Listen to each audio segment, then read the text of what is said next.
Goeiemôre.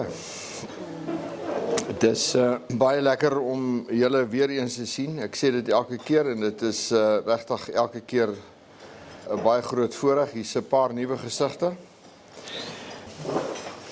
En hoe meer as julle sien, hoe liewer raak ons vir julle.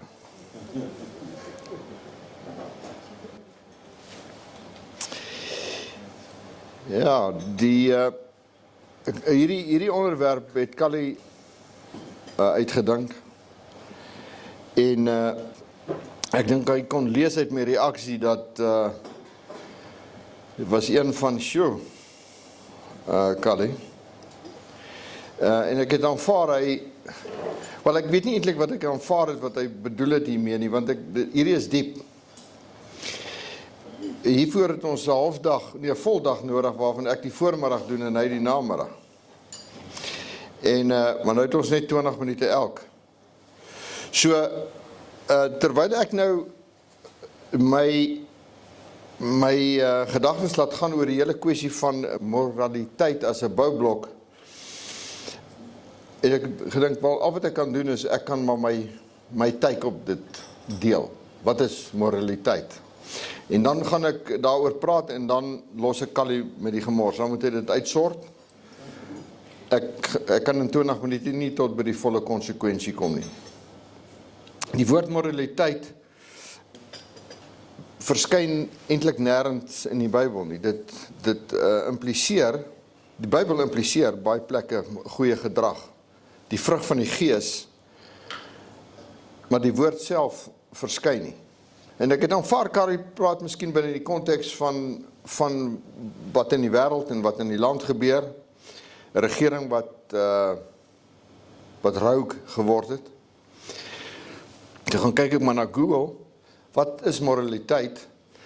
Morality is the human attempt to define what is right and wrong in thought and behavior, resulting in a system or set of ideas about good or bad action, and the basis of any individual and community belief in what constitutes good behavior or proper conduct. Ek haal die stukkie aan. Human attempt to define what is right and wrong in thought and behavior. En nou kom die moeilike vraag, Callie.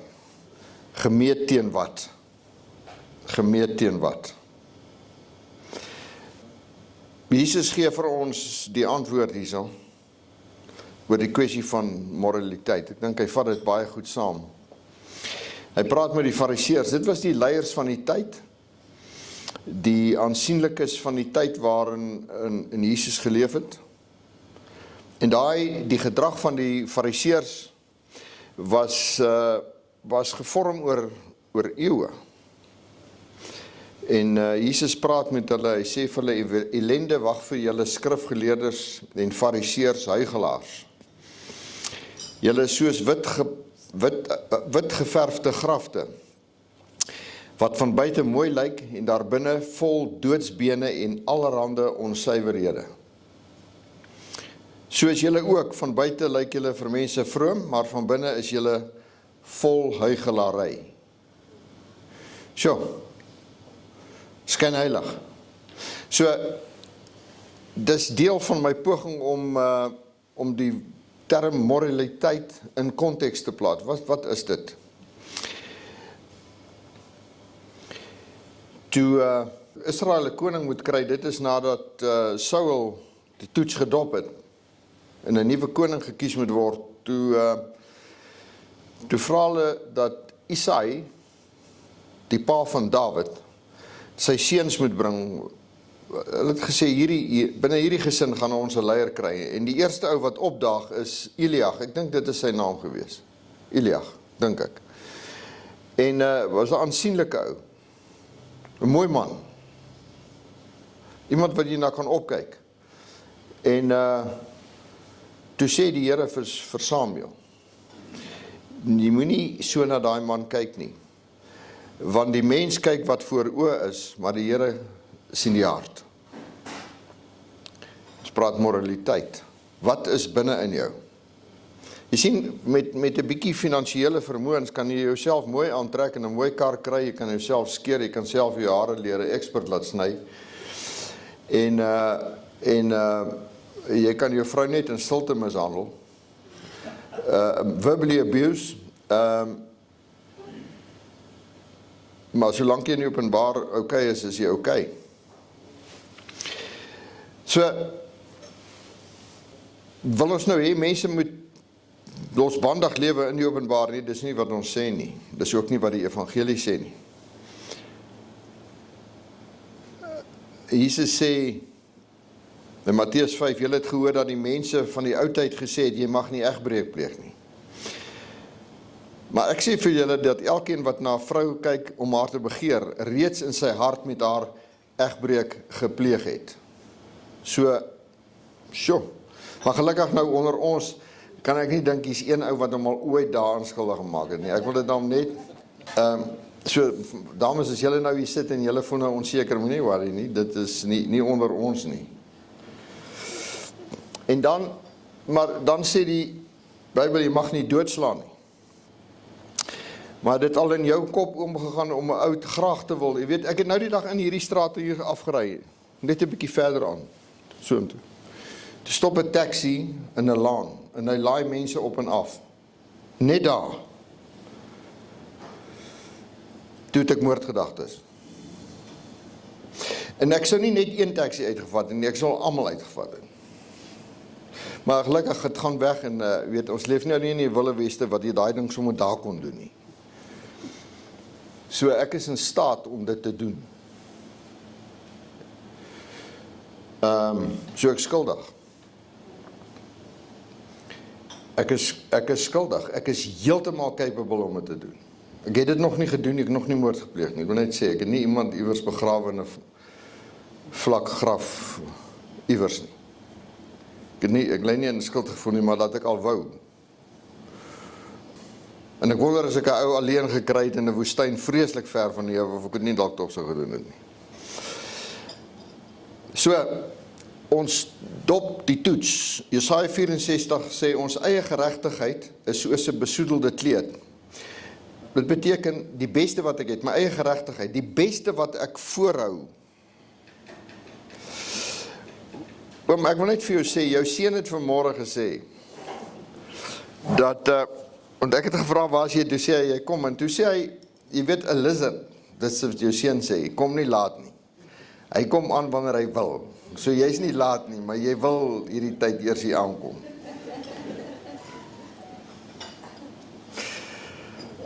Ons eie geregtigheid is soos 'n besoedelde kleed. Met ander woorde, die beste wat ek het, gemeet teen God se standaard, is soos 'n vuil, bebloede lap.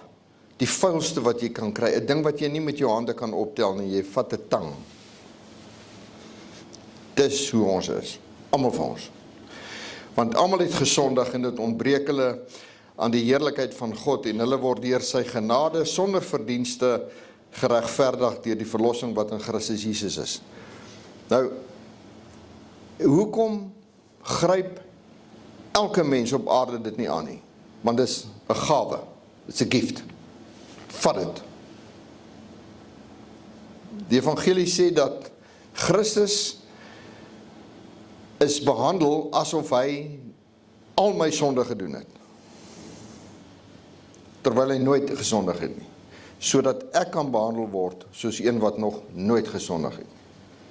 Dis die evangelie. Dis binne ons moraliteitsbegrippe is dit too good to be true, but that is what it is. En dit toevallig is die enigste manier wat redding kan plaasvind, daar's geen ander metode nie. Om by God te kom en te sê, dis hoe goed ek is om sy verlossing te minag. So hierdie is die hart van die evangelie.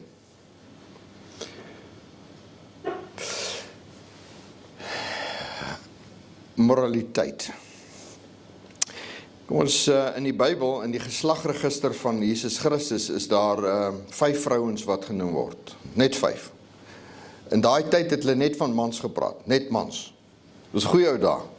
Die vrouens nie bestuurderslisensies gehad het nie, 'n beroep beoefen het nie. Dit was die lewe baie makliker en toe hulle veral nie gestem het nie. En hulle het nie in geslagregisters verskyn nie, maar daar was 5. Een was Jesus se ma, Maria. En dan was daar 4 ander. Wie is hulle? Kom ek lees hier die geslagregister. Abraham was die vader van Isak, Isak die vader van Jakob en Jakob die vader van Juda en Juda die vader van Peres, 2 seuns Peres en Serach by Tamar. Wie was Tamar? Sy was 'n prostituut wat haar vermom het. Sy het haar vermom, hierdie vrou het haar vermom as 'n prostituut om haar skoonpa te verlei om 'n kind te hê by hom. Sy seuns was onvrugbaar, toe gaan vermom sy haar as 'n prostituut en toe hy op 'n besigheidstrip is, toe hy nou ek vermoed dit moes 'n besigheidstrip gewees het. Maar hy het iets gehad wat hy daar moes doen. Maar en dan bietjie later, Salman was die vader van Boas by Rahab. Rahab was 'n Kanaanitiese heidense prostituut in Jerusalem. En bietjie verder en Boas die vader van Obed by Rut. Rut was 'n afgoddienende Moabiet, 'n nasie wat deur God vervloek is.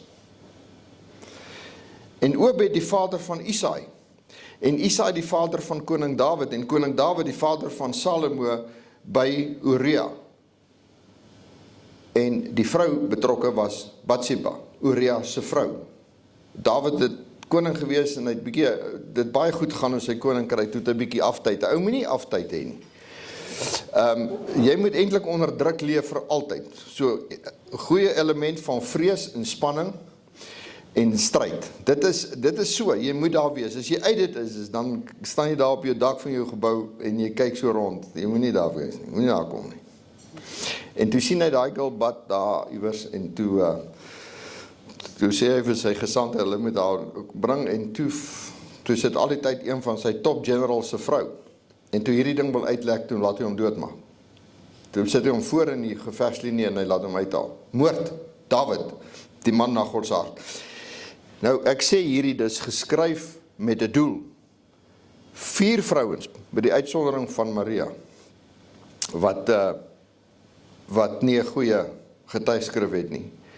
En hulle word ingeskryf met 'n doel. Om te sê dat die Here kyk wat in die hart is en niks gaan hom please behalwe die geregtigheid, gaan God tevrede stel behalwe die geregtigheid van sy seun, is die enigste aanbod wat ons kan maak.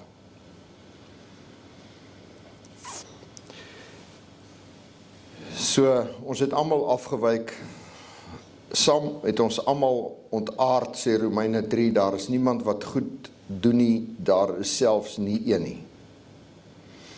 So, dis moraliteit in konteks, en ek sluit af met die woorde voor ek Callie met hierdie dilemma laat. En die engel van die Here verskyn in 'n droom aan Josef en kondig die geboorte van Jesus aan en sê vir hom in Matteus 1, en Maria sal 'n seun baar en jy moet hom Jesus noem, want dit is hy wat sy volk van hulle sondes sal verlos.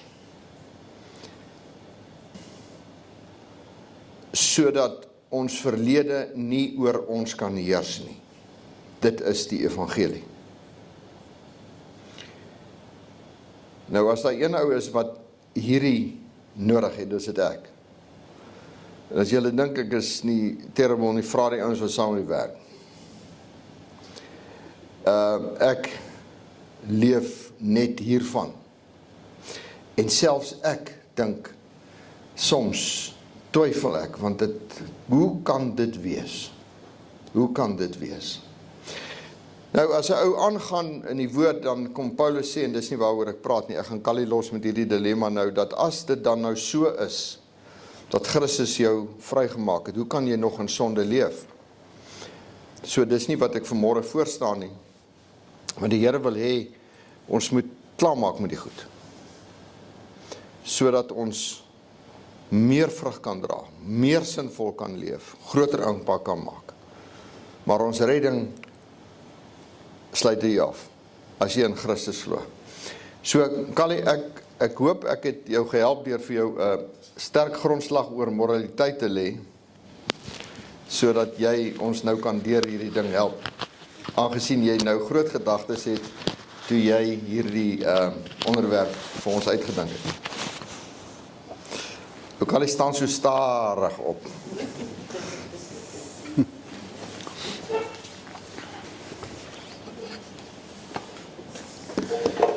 Ja, baie dankie Gerard.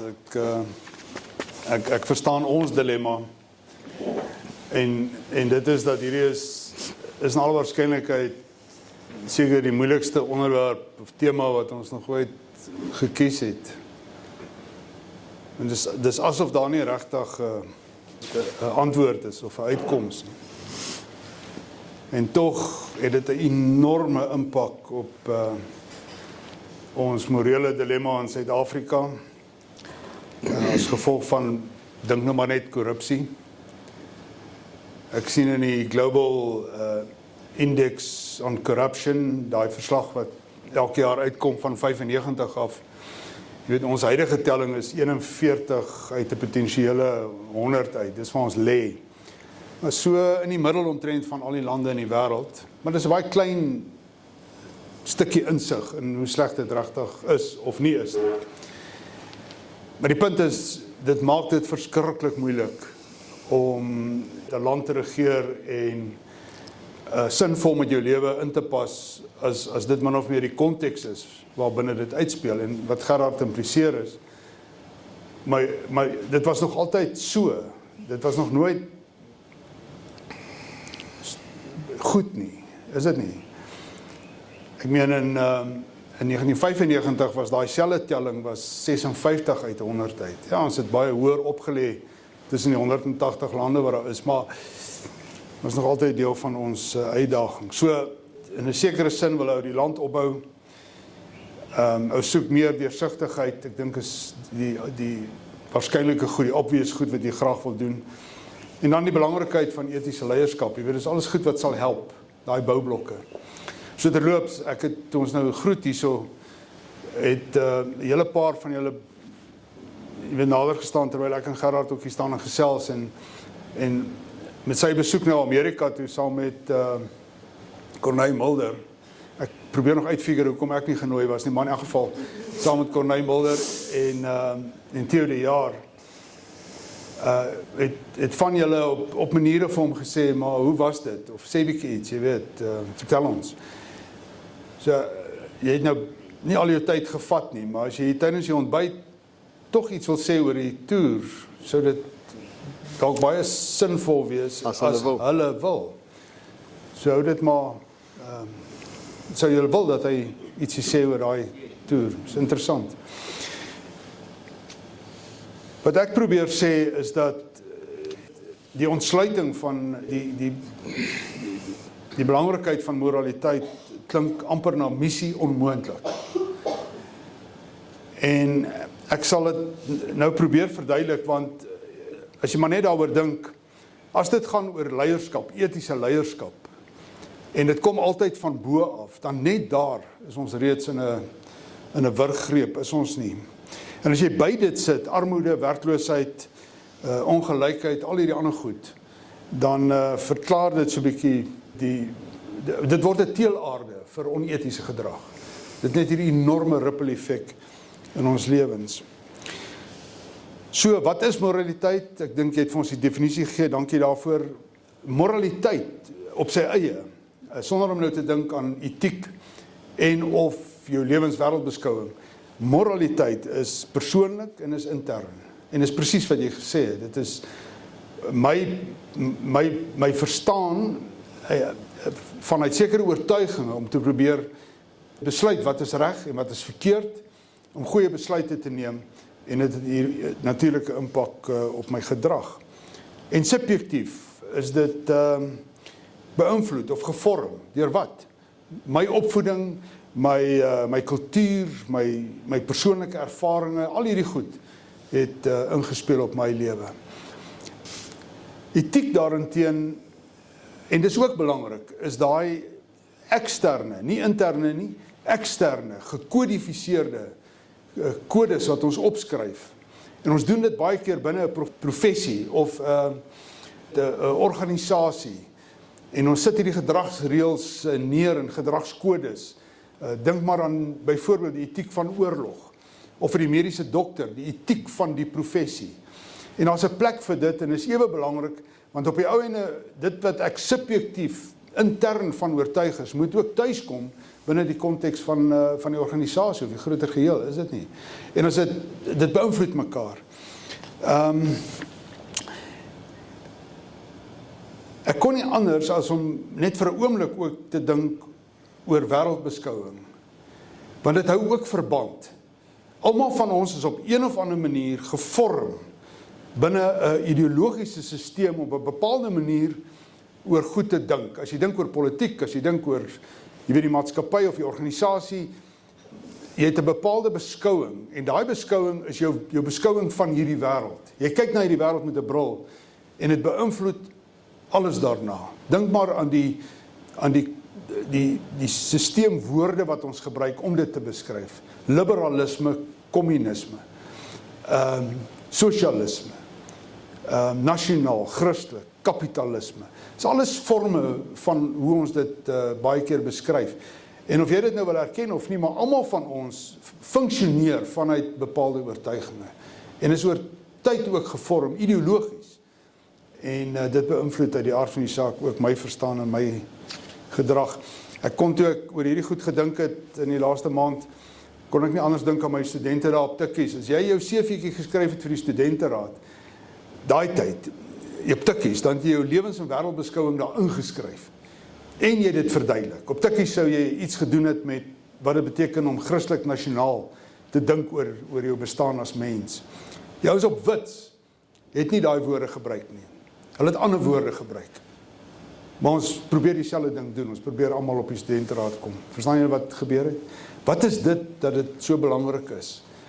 Ons is almal daardeur en ons is gevorm om op 'n bepaalde manier oor goed te dink. So is ons in die moeilikheid rondom dit, ja, en ek sal jou 5 perspektiewe gee vinnig. En jy moet nou skerp, vir 'n oomblik net skerp dink saam met my, hoe hierdie perspektiewe jou ook amper in 'n wurggreep beet het. Die eerste perspektief, want by elkeen van hulle is daar 'n morele dilemma. Die eerste een sou die wees van dink net filosofies daaroor. Gaan terug in die geskiedenis en lees bietjie meer oor wat die filosowe geskryf het jare terug. Dis fenomenaal om te dink en te luister na mense soos Immanuel Kant, Aristoteles, en so kan jy aanhou. Hierdie ouens het hulle hele lewe lank geworstel met hierdie groot vraagstuk. En dit was of 'n samelewing kan floreer. Dink nou Suid-Afrika. Of 'n samelewing kan floreer in die afwesigheid van 'n stel morele waardes of morele kodes. En die antwoord was altyd nee, dit is net nie moontlik nie. Dit gaan nie gebeur nie. Verstaan julle? Dit was hulle dilemma. Duisende jare terug was dit hulle dilemma. Ook ons dilemma. En die eintlike dilemma daar is 'n vorm van wat genoem word morele pluralisme.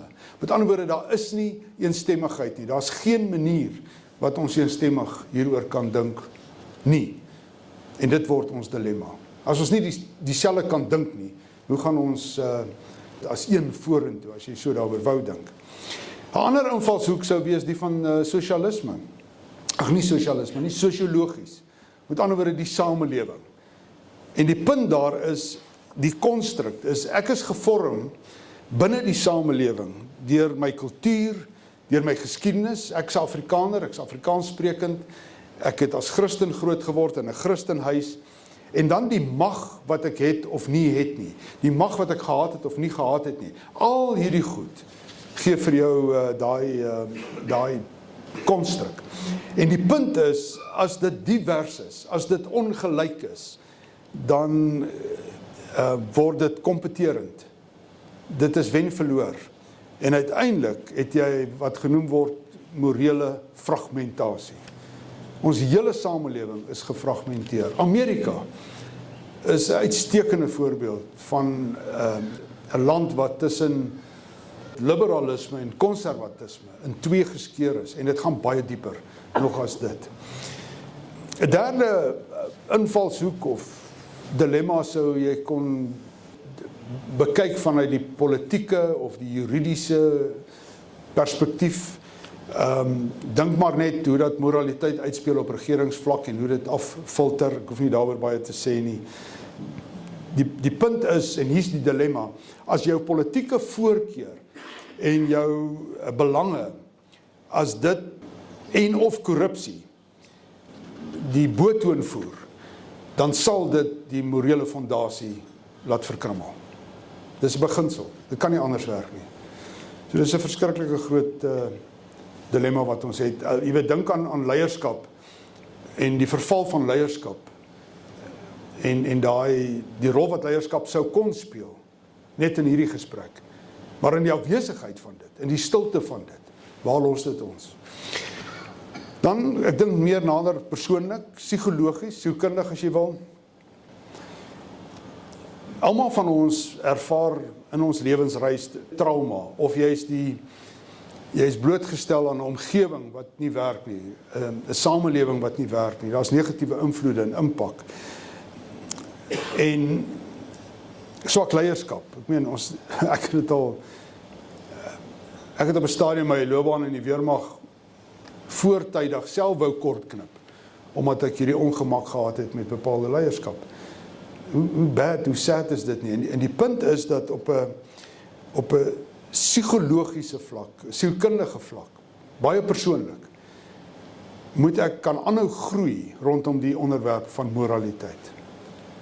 En dit beteken daar moet 'n deurlopende kontinuum wees rondom opvoeding en om te leer wat is reg en wat is verkeerd. En dit is lank nie meer net die werk van die kerk om daar 'n rol te speel nie. Die hele samelewing is hiervoor verantwoordelik. Ek wou dit later gesê het, maar ek kan sommer nou sê. Ek onthou, en ek het dit al hier vertel, toe ek daai wat vir my die beste skoolervaring was in Amerika beleef het, skool met die naam van Bromfield naby Harvard.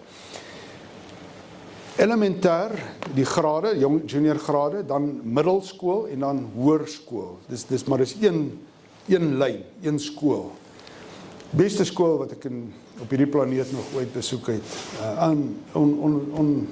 Ek kan dit nie veel, ek wens ons kan eendag maar net daaroor praat, hoe hulle dit gedoen het.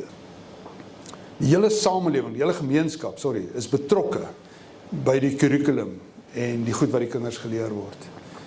En die ouers en die besigheidsouens en die professors in die dorp help skryf aan wat nodig is.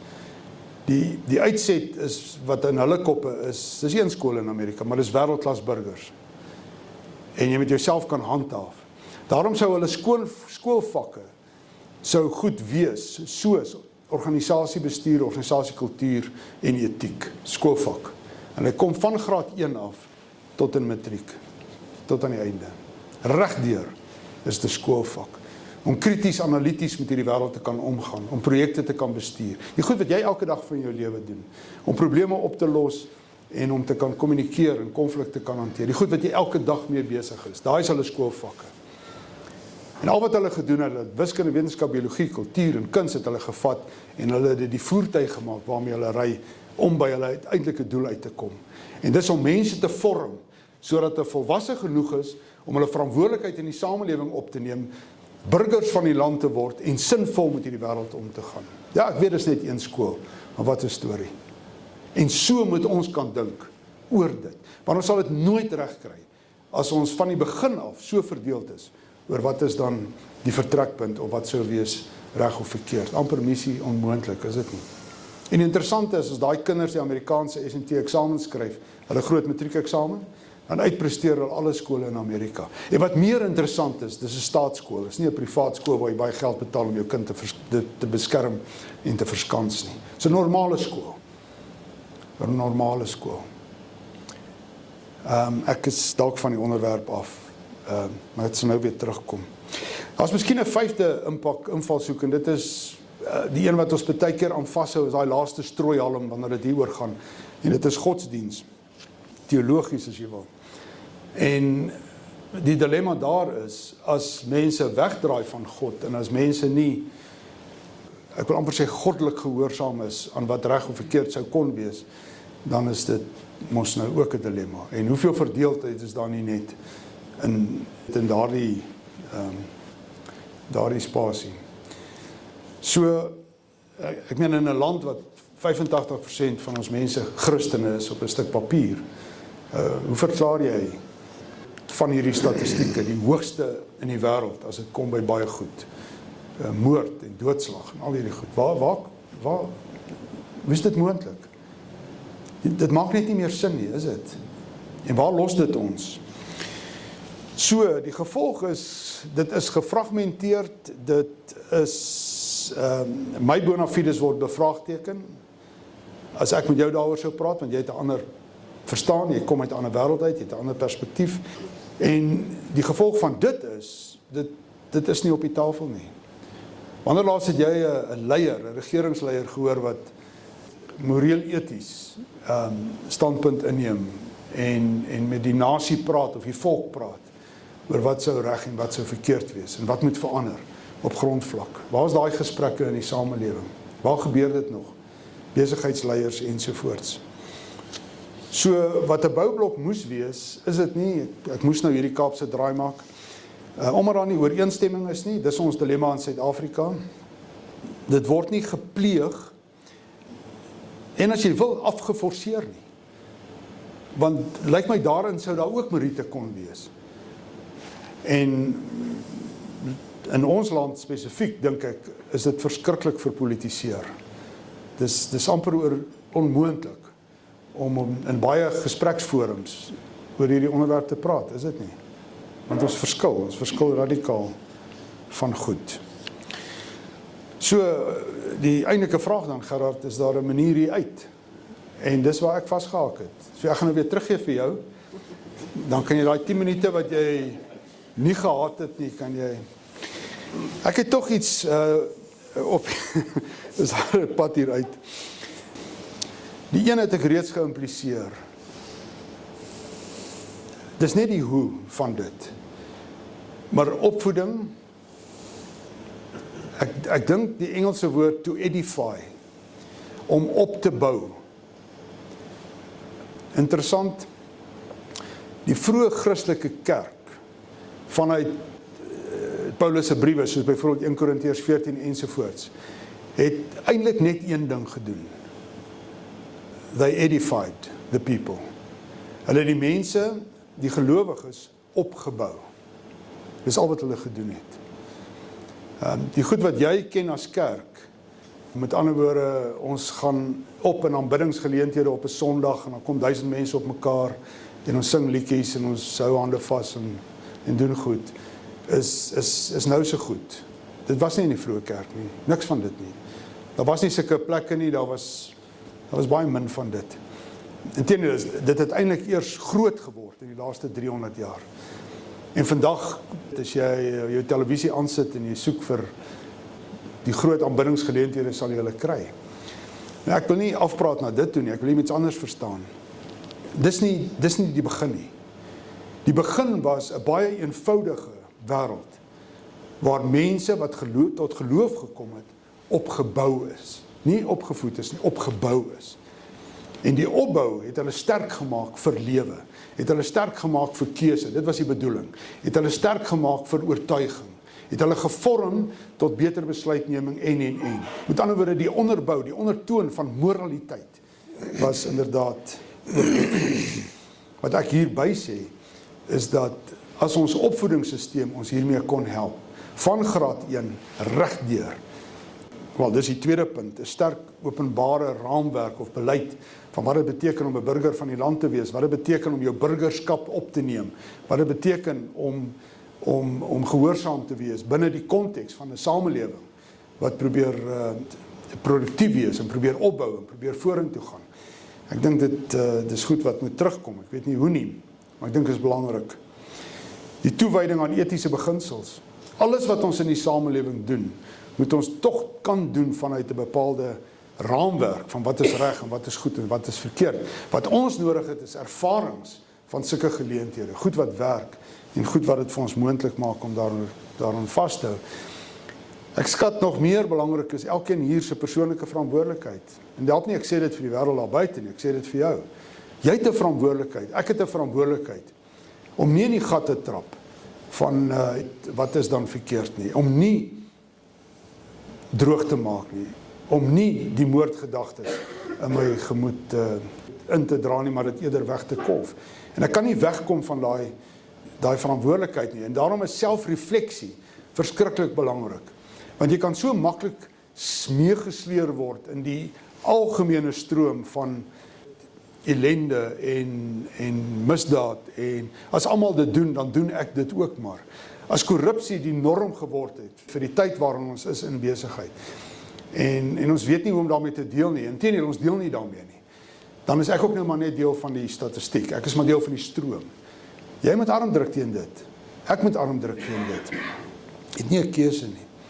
En dan dink ek, 'n land soos Suid-Afrika behoort nasionaal strategies en van sy hoër orde doelstellings, naas die vestiging van infrastruktuur, naas die beleid rondom wie bly in die land en wie bly nie in die land nie, en hoe bestuur ons grense en 1000 ander goed, naas die platforms wat ons skep vir besighede om te kan floreer, behoort ons baie doelgerig strategie te hê, planne te hê, oor wat doen ons aggressief met goed soos armoede, of gee my voorbeelde, korrupsie, of sosiale ongelykheid, of ekonomiese onredelikheid, onbillikheid, al daai beleidsgoed.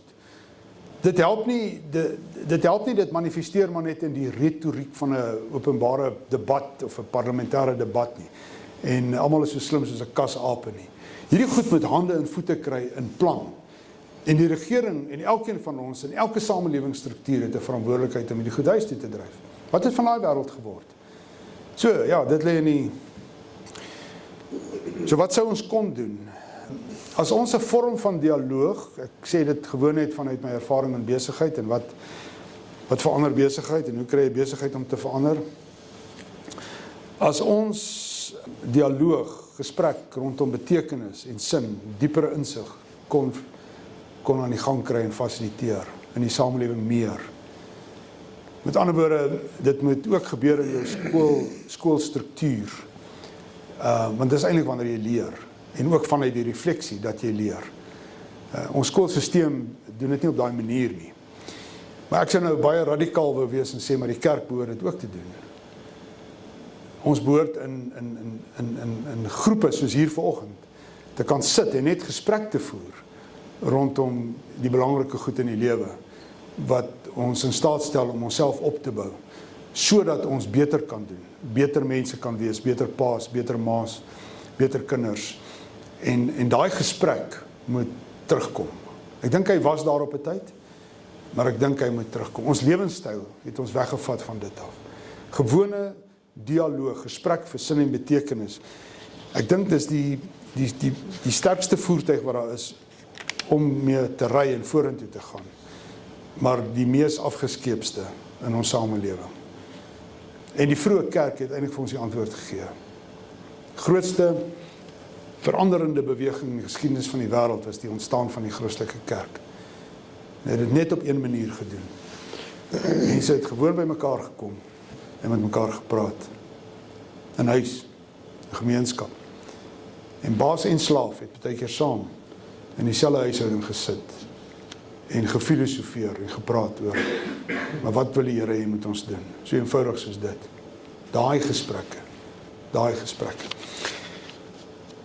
Ek dink wat ek maar hiermee probeer sê is, as jy op so 'n baan of roete wil gaan, het jy tyd nodig en dit sou 'n enorme aanpassing in die samelewing wees om soontoe te gaan. Maar ek los die gedagte by julle. So in afsluiting, ek het graag so 10 minute gevat met ander woorde. In afsluiting, 3 opsies. Nou, dis hier waar ek nou begin moeg en moedeloos raak oor die onderwerp en probeer uitkoms soek het en ek kry nie. Die een is, ons leef deur hierdie demokratiese prosesse rondom verandering en ons glo en vertrou dat polities dit sal verander. En dat wie ook al hierdie land vorentoe moet vat en die leierskap wat daarmee saamkom, inderdaad dit sal regkry. Want wat dit impliseer is dat nie net sal leierskap moet verander nie, maar dit moet ook geleef word, dit moet gemodelleer word. En modelleer is nie net praat nie, modelleer is jy word, jy is dit. En ons byt vas en ons hou vas en ons vertrou dat dit op pad is, gelowig, jy glo dit kom. Dit sou die een baan wees.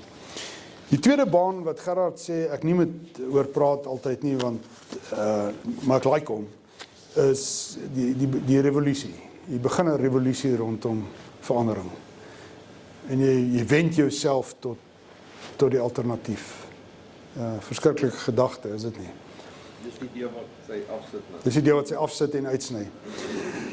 Maar dit sou 'n manier wees. Dit sou 'n manier wees dat die samelewing in enige land, Amerika is net nog 'n voorbeeld, van binne so moedeloos gefrustreerd raak, dat mense, dat die opstand oorgaan in ander goed. En die ander goed is nie goed nie. Ek meen, is 'n vorm van anargie en is potensiële chaos, is dit nie. Maar vanuit die chaos staan daar weer iets op, en die iets op is dalk iets beter. Wil mense so daaroor dink? Ek wil nie so daaroor dink nie. En ek hoop nie dit tref ons ooit nie. Maar verseker moet dit 'n manier wees van verandering, is dit nie? Want hoe gaan jy anders hierdie plek regmaak? En ek bedoel nie daarmee regskiet nie. Wat ek daarmee bedoel is dat jy vanuit jou frustrasie om dit wat is omkeer. Maar jy doen dit sover as wat jy kan, nog steeds op 'n manier wat redelik is of geregverdig is. Baie moeilik. Is dit 'n opsie? Ja, ek weet nie. Wat sou die derde opsie wees? En hier is julle kan gerus eet soos wat die kos kom. My laaste sin, amper, is 'n Christelike perspektief. In Christus, dit waar Gerard begin het. Dat ons vanuit ons oortuiging. Wat my gehelp het hiermee is, ek weet nie of julle al na John Lennox geluister het nie, hy's 'n wetenskaplike wat baie keer, luister 'n bietjie van die YouTube gesprekke wat hy het, baie keer met ateïste, né? Mense wat glad nie in iets glo nie, glad nie in God glo nie, wel, God glo nie. Hy's baie bekend. Hy's 'n ou oomie vandag, maar as ek van die goed wat hy vir my gesê het onlangs net kan verwoord. Sy siening is dat morality is not derived from the Bible. En soos Gerard sê, dit kom nie eintlik daarvoor, dit is geïmpliseer. Maar wat hy sê is that every human being, believer or not, is a moral being created in the image of God. Nou hierdie is diep. Every human being, believer or not, is a moral being created in the image of God. Dus, God is moral. So is daar, moraliteit is subjectief, ek het dit heel aan die begin gesê, van binne, maar is daar 'n objektiewe moraliteit, waar God self ook iets in ons gelos het. En hy het dit gelos vir elke mens, omdat elke mens geskep is in die beeld van God, in die aanhalingstekens karakter van God, as jy wil. Therefore, sy punt, therefore people do have moral concepts. Ons het dit potensieel in ons. En dan verwys hy na iemand soos C.E. Lewis, wat gesê het, dat in elke samelewing, hoe primitief ook al, is daar 'n common core of morality. 'n gedeelde waarheid rondom aspekte wat te doen het met moraliteit. En daar's baie voorbeelde. Jy kan teruggaan in die geskiedenis, die Khoisan mense, en jy sal agterkom dat hulle het uit die oertyd uit, het hulle respek gehad vir senior burgers. As 'n voorbeeld, vir ou mense. Mense soos ek, met ander woorde. So vir die jonges wat hier is, respek vir Kali. Dit is in ons ingegee, En die vraag is, maar waar kom hierdie goed vandaan? Dis nie ons wat die Bybel gelees het nie. Dis ingebed in wie ons is. Die potensiaal is daar. En wat hy dan sou sê, Lewis, is, if there is a God that has given each one of us a moral compass, that then is where the Bible can come and it can help us to refine it and understand it better. En miskien moet ons tog maar hieraan probeer vashou. Dat ten spyte van al die seer en die ongemak rondom hierdie onderwerp, as daar in elkeen van ons ingeskep is, 'n morele kompas is, dan is daar dalk vir ons baie meer as wat ons dink. Ons moet dit net gaan haal. So die kalibrering het skeef geloop in die kompas, reg aan die begin, na die skepping, right? En nou moet ons herkalibreer. Het dit gebeur? In Christus, 2000 jaar gelede. Sê ek as 'n Christen vir julle. En wat beteken dit? Dit beteken die nuwe skepping of die herskepping het begin 2000 jaar gelede. Dit beteken God se koninkryk het reeds gekom 2000 jaar gelede. Dit beteken ons leef in die era of in die tyd waar ons dit wat Christus was kan naleef. En ons kan daai weerkaatsing wees vir hierdie wêreld. En ek word Christus in daai sin vir hierdie wêreld. Wees versigtig, dit maak jou nie 'n klein God in jou eie reg nie. Maar wat dit aan jou doen, is dit gee vir jou die oortuiging om goed te doen wat reg is, omdat hy is. En omdat hy is, daarom is jy ook. En jy het al hierdie potensiaal. Ek dink John Lennox is reg. Dat elkeen van ons het hierdie inherente vermoë om die verskil te wees en die verskil te maak. Maar dan moet ons verstaan dat die nuwe skepping, naas die eerste skepping, die tweede ronde, het eintlik vir ons die antwoord gegee. Maar dan kan jy nie meer oppervlakkig dink oor godsdiens of die Christelike geloof as maar net so 'n sousie wat boor gegooi word nie, of iets waaraan jy so terloops vashou in 'n gebedsbyeenkoms op loftes nie. Dan moet jy jou lewe van binne na buite begin leef en verstaan dat jou kompas is gekalibreer. En daarom leef jy wat reg is. Omdat hy die Here is en omdat die gesag en alles aan hom behoort. Ek sou sê dis die derde opsie. Is 'n radikaliteit op hierdie planeet rondom dit. En dan sal jy na alle waarskynlikheid vir my sê, Callie, maar net soos die ander twee wat jy genoem het, is dit dalk 'n brug te ver. Dit gaan nie gebeur nie. En dan bly dit nog steeds ons grootste dilemma, is dit nie? Hoe maak ons hierdie plek werk? As dit bedoel was om te werk, van die begin af, gaan nou en heers oor die wêreld, en Christus kom en hy herstel dit, 100%. En hy kom terug hiernatoe. Hou net weer vas aan daai gedagte. Hy kom terug hiernatoe. Ons gaan nêrens heen nie. Dan kan ons nie anders as om ons verantwoordelikheid op te vat nie. Of hoe? En waar begin dit? Wel, na my dae as 'n top oor die onderwerp, besef ek, het begin by myself. Net weer. Dit is maar weer, wat gaan ek doen? So baie sterkte en dankie dat julle na ons geluister het.